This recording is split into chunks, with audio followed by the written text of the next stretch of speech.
പ്രിയ കുടുംബാംഗങ്ങളെ, വളരെ ശ്രേഷ്ഠമായിട്ടുള്ള ഏറ്റവും പ്രധാനമായിട്ടുള്ള ഒരു വിഷയം, പ്രത്യേകിച്ച് ഈ നവരാത്രി നാളിൽ നിങ്ങളൊന്ന് ആലോചിച്ച് നോക്കൂ.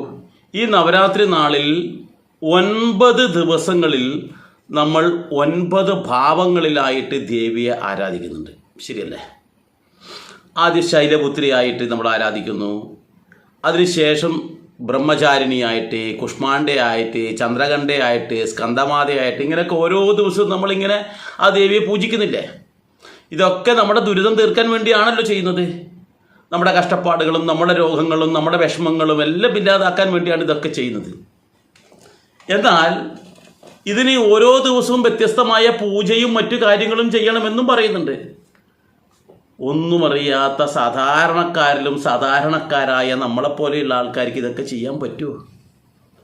ഇതിൻ്റെ മഹത്വം അറിയോ? ഒന്നും അറിയില്ല. ഇനി ഒന്നും വേണ്ട, ഈ പറയുന്ന ആ ഓരോ, ഇപ്പോൾ ഉദാഹരണം സ്കന്ദമാത എന്ന് പറയുന്നു, ചന്ദ്രകണ്ഠ എന്ന് പറയുന്നു, ആരാ എന്താണെന്നൊന്നും നമുക്കറിയില്ല, നമ്മൾ സാധാരണക്കാരാണ്. എന്നാൽ ഈ സർവ്വ ദുഃഖങ്ങളെയും സർവ്വ ദുരിതങ്ങളെയും സകല പ്രശ്നങ്ങളെയും സർവ്വ രോഗങ്ങളെയും എല്ലാം ഇല്ലാതാക്കാൻ വേണ്ടിയിട്ട് ഇവിടെ 9 ഭാവങ്ങളിൽ ആ പരാശക്തിയുടെ ഭാവങ്ങളെ നമ്മൾ പൂജിക്കുന്നു എന്ന് പറയുന്നു. ഇതെല്ലാം ഇല്ലാതാക്കാൻ വേണ്ടി വളരെ ശ്രേഷ്ഠമായിട്ടുള്ള ഒരു കാര്യമുണ്ട്. അത് ഈ നവരാത്രി നാളിലാണ് നമ്മൾ ചെയ്യുന്നതെങ്കിൽ നമുക്ക് വളരെ പെട്ടെന്ന് ഗുണം കിട്ടും. എന്താ വിഷയം? നമ്മൾ ആ ലളിതാ സഹസ്രനാമം അങ്ങോട്ട് വായിക്കുക. അതെന്താ ഈ ലളിതാ സഹസ്രം? നമ്മൾ സ്ഥിരമായിട്ട് വായിക്കുന്നില്ലേ? നിങ്ങൾ സ്ഥിരമായിട്ട് വായിക്കുന്നുണ്ട്, പക്ഷേ അതിൻ്റെ മഹത്വം നിങ്ങൾ അറിഞ്ഞ് വായിച്ചിട്ടുണ്ടോ എന്നൊരു സംശയം. പലർക്കും അത് കാണാപ്പാഠമാണ്. മഹത്വം അറിഞ്ഞിട്ടാണോ കാണാപ്പാഠമാക്കിയത് എന്നുള്ളൊരു സംശയം. എന്താണെന്നറിയോ?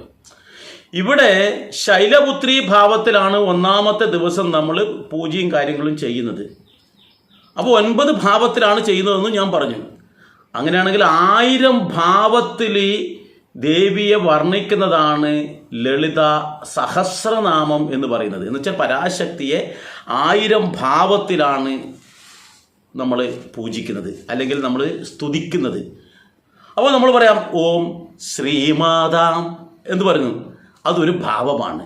ശ്രീയുടെ മാതാവ്, ശ്രീ എന്ന് പറഞ്ഞാരാ? മഹാലക്ഷ്മി.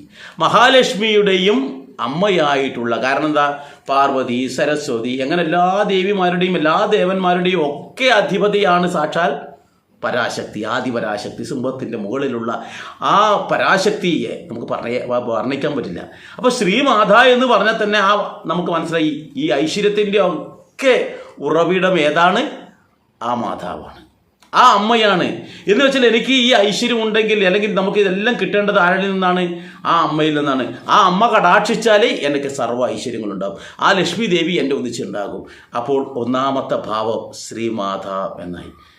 ശ്രീ മഹാരാജ്ഞി എന്നാണ് പറയുന്നത്. ഈ രാജാവിൻ്റെ ശ്രീലിംഗമാണ് രാജ്ഞി എന്നറിയാം. ജനങ്ങളോട് സ്നേഹത്തോടെ പെരുമാറുന്നവൾ എന്നാണ് രാജ്ഞി എന്നുള്ളതിൻ്റെ അർത്ഥം. ജനങ്ങളോട് സ്നേഹത്തോടും ബഹുമാനത്തോടും അവരെ സംരക്ഷിക്കുന്നതാണ് രാജാവ്. അതുപോലെ സ്നേഹത്തോടും ബഹുമാനത്തോടും അവരെ സ്നേഹിക്കുന്ന, അല്ലെങ്കിൽ അവരെ സംരക്ഷിക്കുന്ന അവളാണ് ഈ പറയുന്ന മഹാരാജ്ഞി എന്ന് പറയുന്നത്. അപ്പോൾ ഈ പറയുന്ന 2ാമത്തെ വാക്ക് നോക്കൂ, ശ്രീ മഹാരാജ്ഞി എന്ന്. ആ പരാശക്തിയെ എൻ്റെ സംരക്ഷകയായിട്ട്, മഹാരാജ്ഞിയായിട്ട് സങ്കല്പിക്കുകയാണ് ചെയ്യുന്നത്. ഇങ്ങനെ നോക്കൂ നിങ്ങൾ, ഈ 1000 പേരുകളും നമ്മൾ ഒരു ദിവസം ഇരുന്ന് ഭക്തിയോടുകൂടി ആ അമ്മയുടെ രൂപം മനസ്സിൽ കണ്ട് കൃത്യമായി അർത്ഥമറിഞ്ഞ് നമ്മളൊന്ന് വായിച്ചു കഴിഞ്ഞാൽ ഈ നവരാത്രിക്ക് 9 ദിവസം എടുക്കുന്നതിൻ്റെ ആ ഒരു പുണ്യമുണ്ടല്ലോ, അതിൻ്റെ ഒരു 100 ഇരട്ടി പുണ്യമാണ് ഇതിലൂടെ നമുക്ക് ലഭിക്കുക. പലരും ശ്രദ്ധിക്കാത്തതുകൊണ്ടാ, മനസ്സിലാക്കാത്തത് കൊണ്ടാ. മനസ്സിലാക്കിയിരുന്നെങ്കിൽ നമ്മൾക്ക് പ്രഭാതത്തിൽ കുളിച്ച് ശുദ്ധി വരുത്തി ക്ഷേത്ര ദർശനം നടത്തിയിട്ടോ അല്ലെങ്കിൽ നടത്താതെയോ നമ്മൾക്ക് വീട്ടിലിരുന്നു കൊണ്ട് ഭക്തിയോടുകൂടി ശ്രീമാതാം ശ്രീ മഹാരാജ്ഞി ശ്രീമത് സിംഹാസനേശ്വരി എന്ന് ഭക്തിയോടുകൂടി നമുക്ക് ജപിക്കാൻ പറ്റും. ഇങ്ങനെ നമ്മൾ ജപിച്ചാൽ എന്താണ്? നമ്മുടെ സർവ്വ ദുരിതങ്ങളും തീരും. കാരണം എന്താ?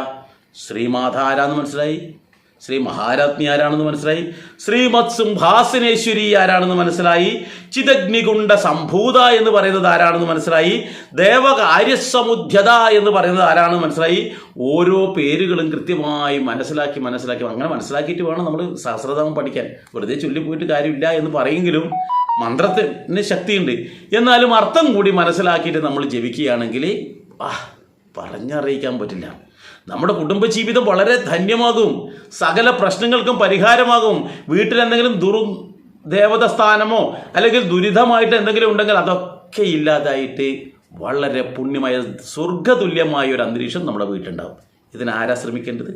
നമ്മൾ ശ്രമിക്കണം. അതിനെന്താണ് വഴി? ലളിതാ സഹസ്രനാമം പുസ്തകം എടുക്കുക.